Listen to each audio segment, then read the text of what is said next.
If this, I saw the new really quickly. This is a rabbit trail.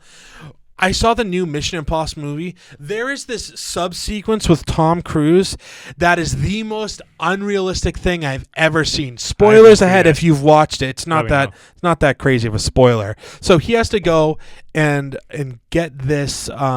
He has to retrieve something in this nuclear submarine and whatnot. So he's given all this like equipment or whatever, but he has to be like lightweight and whatnot. But he's on like a time frame clock, so he has like 19 or 20 minutes to do it. I forget the exact time, but the sequence itself, actually, and I looked this up, the sequence itself is longer than the actual time that he has to do it. So he goes into the submarine and whatever, but it's like it's an old like Soviet submarine or whatever, and it has nukes in it. So basically, it's like sitting on the shelf, right? This is the submarine, and the shelf goes down here. Of course, at the end of the shelf is another drop into the next Marianas Trench or whatever. So as he's like looking for stuff or whatever, he's having trouble. So he has to, just all these crazy things happen where he's like running out of like oxygen or can't fit into this one spot. So he takes off his whole thing and is holding his breath. And then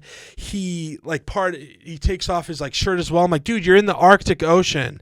And then the sub starts like moving and spinning downward, and it's got nuclear warheads in it. So they're like clanging around, and he's like getting thrown around as this is all happening. And it's just this wild sequence. And then at the end, like I said, this is only halfway through the movie, he somehow gets out, and like I said, and as he's like getting out of the submarine, as it's like falling into the depths of water hell, whatever, he said he takes off his I'm like, dude, you're in the Arctic, like it's probably 40-degree water, or I don't know actually. Now that I said it, I want to know how cold the Arctic is.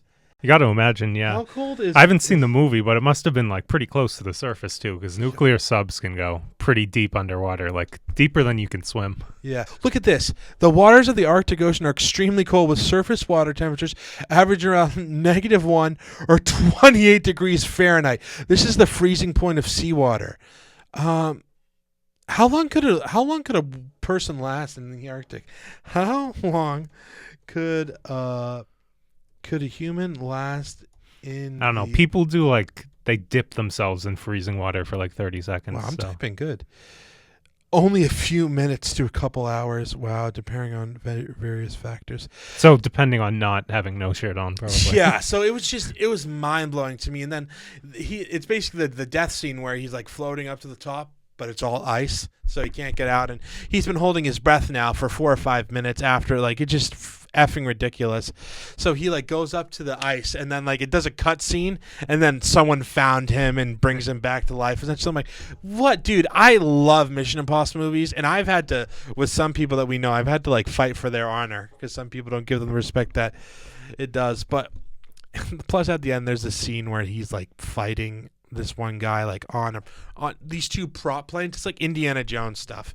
He gets out of his prop plane, gets onto his prop plane. I'm like, dude, it's cool. Like, they actually, because it's Tom Cruise, they actually filmed it with actual parts of like flying on an actual plane. But I had to bring that up because it was so ridiculous and incredulous, man. Like, I was very much like, come on, man, what are we doing? Yeah, it's a fine line between like over the top action and like way too over the top action.